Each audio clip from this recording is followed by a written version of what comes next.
En 2018, Jordan Grider, un Américain de 29 ans, est parti faire une randonnée de survie en hiver dans le nord du Minnesota. Mais son aventure s'est soldée par un terrifiant mystère qui n'a toujours pas été élucidé à ce jour. L'endroit où Jordan s'est rendu est connu pour ses conditions difficiles. La région attire souvent les amateurs de faune et de flore, mais elle est également réputée pour son isolement et son climat rigoureux.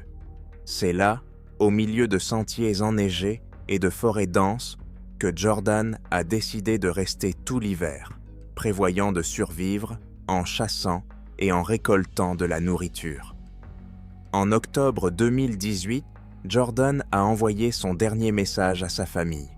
Il a dit qu'il avait fait des réserves de nourriture essentielles et qu'il était prêt pour un long séjour dans la nature. Il a apporté avec lui des céréales et des haricots, ainsi que le nécessaire pour vivre sous une tente. Cependant, quelques mois plus tard, les contacts avec lui ont disparu. D'étranges indices ont été découverts par la suite qui ont choqué les enquêteurs et conduit à de nouvelles théories troublantes des inexpliqués. Jordan Grider est né aux États-Unis et était fasciné par la nature et l'autosuffisance depuis son enfance. Il a grandi entouré de personnes qui ont soutenu son intérêt pour la survie et son amour des endroits isolés. Grider a souvent dit que sa plus grande passion était de pouvoir vivre en harmonie avec la nature, en comptant sur ses propres forces. Tout au long de sa vie, Jordan a pratiqué diverses techniques de survie et s'est passionné pour l'idée du minimalisme. Il étudiait les techniques nécessaires pour survivre dans des conditions difficiles et faisait souvent de la randonnée et du camping. Grider aimait les défis et cherchait constamment à se mettre à l'épreuve, notamment en voyageant dans des endroits reculés et en vivant à l'écart de la civilisation. L'un de ses projets les plus ambitieux a été un voyage dans le nord du Minnesota en 2018. Son objectif était de passer l'hiver dans la zone de canoë sauvage dans les eaux limitrophes, en fournissant sa propre nourriture et son propre abri. Cette région est connue pour ses conditions difficiles, son isolement et son climat rigoureux. La Boundary Waters Canoe Area est une zone naturelle unique située dans le nord du Minnesota, à la frontière de la province canadienne de l'Ontario. Cette région est l'une des zones sauvages les plus vastes et les plus reculées des États-Unis, couvrant une superficie de plus de 4000 km². Elle attire les touristes par ses paysages, notamment ses centaines de lacs, ses forêts denses, ses rivières, ses marécages et sa riche flore et faune. Cette région est l'une des plus isolées des États-Unis. Il n'y a pas de route dans de nombreuses zones, de sorte que les parties reculées ne sont accessibles qu'en canoë, à pied, ou, en hiver, à ski ou en raquette. En raison de cet isolement, l'endroit attire les amateurs de plein air, de camping et de survie. Cette région abrite de nombreuses espèces animales, dont des loups, des lynx, des cerfs, des ours, ainsi que des oiseaux et des poissons. Les loups, qui habitent dans ces forêts, sont connus pour leur comportement unique, et la région est même un lieu de recherche sur les populations de loups. Bien que les attaques de loups sur les humains soient très rares, la région compte plusieurs cas documentés de rencontres avec des animaux sauvages. En 2005, un homme nommé Kenton Carnegie a été tué par une meute de loups dans le Canada voisin. Il s'agit de l'une des rares attaques mortelles de loups confirmées en Amérique du Nord. Si les loups sont fréquents dans les eaux limitrophes, les attaques contre l'homme sont extrêmement rares. La région a une longue histoire, puisqu'elle était autrefois habitée par des peuples indigènes, dont les Ojibways. Ils utilisaient ces cours d'eau pour la pêche, la chasse et le commerce. Aujourd'hui, les touristes peuvent trouver les vestiges d'anciens campements indigènes, ce qui fait de ce site une attraction non seulement naturelle, mais aussi culturelle. Jordan a soigneusement préparé cette expédition. Il a fait des réserves de nourriture essentielles, notamment de céréales et de haricots, qui devraient lui permettre de tenir plusieurs mois. Il a également apporté des couteaux pour sculpter le bois et se raser, ainsi que d'autres équipements, notamment un hamac, un sac de couchage et un pistolet pour l'autodéfense. Pour Jordan, ce voyage n'était pas seulement une question de survie, mais une occasion de tester ses limites, de vivre une vie minimaliste et de se sentir libéré du monde moderne. Début octobre 2018, Jordan s'est mis en route, envoyant un dernier message à sa famille, disant qu'il était prêt à passer l'hiver dans la nature. Il avait confiance en ses capacités, mais les conditions météorologiques difficiles et l'éloignement de la région ont rapidement rendu son expédition difficile. Cependant, après plusieurs mois sans contact, sa famille a commencé à s'inquiéter, bien qu'elle ait d'abord compris qu'il était parti passer l'hiver seul dans une région isolée du nord du Minnesota. Jordan était bien préparé et prévoyait de rester plusieurs mois sur place, de sorte que l'absence de nouvelles, le premier mois, n'a pas été trop alarmante pour sa famille. Mais lorsque janvier 2019 est apparu sur le calendrier, la famille a commencé à s'inquiéter plus sérieusement. Ils ont réalisé que son voyage dans les conditions hivernales difficiles aurait pu être dangereux, et ils ont commencé à contacter les autorités locales pour organiser une opération de recherche. Au début de l'année 2019, la famille de Grieder a officiellement déposé un avis de disparition auprès de la police, indiquant qu'elle n'avait pas été en contact avec lui depuis octobre 2018. Cette déclaration a incité les autorités locales à lancer une recherche officielle. La famille a travaillé en étroite collaboration avec les services de secours, fournissant toutes les informations nécessaires sur l'itinéraire prévu par Jordan, ainsi que des détails sur son entraînement et les lieux possibles de son camp. Les hivers dans le nord du Minnesota ont toujours été particulièrement rudes, mais la saison 2018-2019 s'est avérée encore plus difficile pour les équipes de recherche. Les températures sont souvent descendues jusqu'à moins 30 degrés Celsius, et l'épaisse couche de neige a rendu le travail beaucoup plus difficile. C'est une période où même les personnes les mieux préparées ont eu beaucoup de mal à se déplacer et à survivre. Il neigeait régulièrement et les équipes de recherche ne pouvaient pas utiliser les méthodes conventionnelles pour détecter des traces, des camps ou d'autres signes de présence humaine. Les hélicoptères qui pouvaient être utilisés pour la reconnaissance aérienne étaient limités en raison des nuages épais et des vents violents. Les équipes de recherche au sol, composées de survivalistes et de sauveteurs, ont progressé lentement dans la neige, établissant leur propre camp temporaire à la recherche de Jordan. L'une des étapes les plus importantes de l'opération de recherche a été le déploiement de chiens de recherche. Les chiens étaient censés trouver des traces de l'odeur de Jordan, mais même pour eux, les conditions étaient difficiles. Les tempêtes de neige et les basses températures auraient beau pu détruire toute trace d'odeur laissée par Jordan après son séjour dans la région. Les sauveteurs ont tout de même continué à utiliser les chiens en espérant qu'ils parviendraient à leur fin. Les chiens ont aidé à trouver plusieurs traces qui pourraient indiquer qu'il n'a pas été dans certaines zones, mais en raison du temps écoulé depuis sa disparition, les équipes de recherche n'ont pas été en mesure de trouver l'emplacement exact de son campement.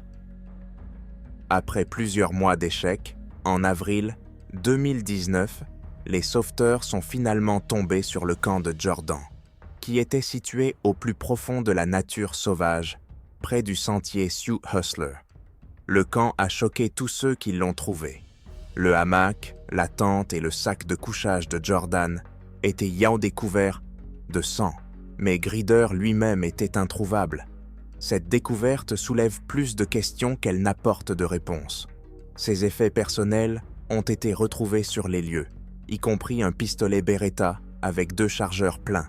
Mais il n'y avait aucun signe de lutte, ni aucune trace d'une autre personne. La majeure partie du sang se trouvait à l'intérieur du hamac, mais le hamac et la tente sont restés presque intacts. Cela est inhabituel, car si Jordan avait eu des ennuis ou avait été attaqué par des animaux, les signes de lutte auraient dû dû être plus évidents. Après la découverte du camp, les recherches se sont poursuivies dans les environs. Cependant, les conditions étaient extrêmement difficiles en raison de l'épaisse couche de neige qui recouvrait le sol.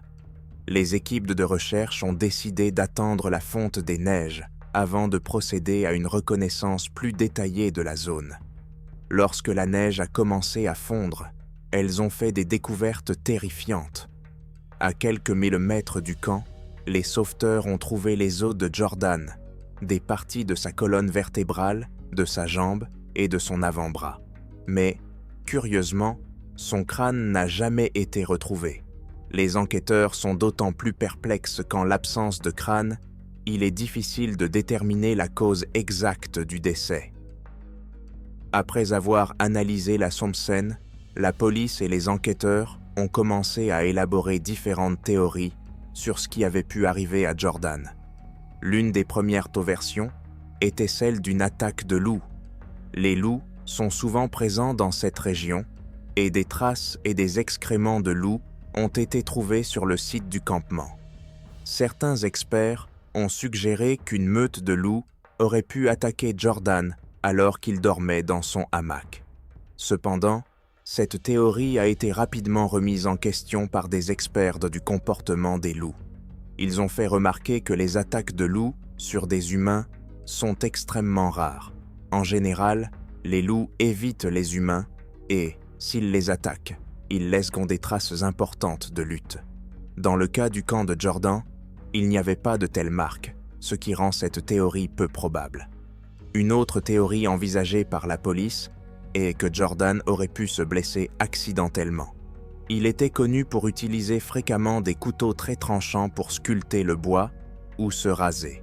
Il est impossible qu'il se soit accidentellement coupé, par exemple en se rasant, ce qui aurait provoqué une hémorragie massive. Cette théorie semble plausible, étant donné la quantité de sang dans le hamac, mais certains faits soulèvent des doutes. Tout d'abord, tous les couteaux ont été retrouvés dans leur fourreau, et aucun d'entre eux n'était couvert de sang, ce qui n'était pas typique d'un tel incident. Si Jordan s'était coupé accidentellement, il aurait probablement essayé d'arrêter le saignement, mais il n'y avait aucun signe d'une telle action. La théorie selon laquelle Jordan aurait pu être victime d'hypothermie a également été envisagée. L'hypothermie est un état dans lequel le corps perd de la chaleur plus rapidement qu'il ne peut en produire, ce qui peut entraîner une désorientation, une perte de coordination et même des hallucinations. La région était connue pour être particulièrement froide au cours de la dernière année du voyage, avec des températures descendant jusqu'à moins 30 degrés Celsius. Les personnes souffrant d'hypothermie peuvent donc souvent prendre des mesures inhabituelles ou irrationnelles, comme enlever leurs vêtements, ce qui entraîne une perte de chaleur encore plus importante. Il est possible que Jordan ait quitté sa tente par grand froid, qu'il se soit perdu ou qu'il soit mort d'hypothermie, et que son corps ait été emporté plus tard par des animaux sauvages.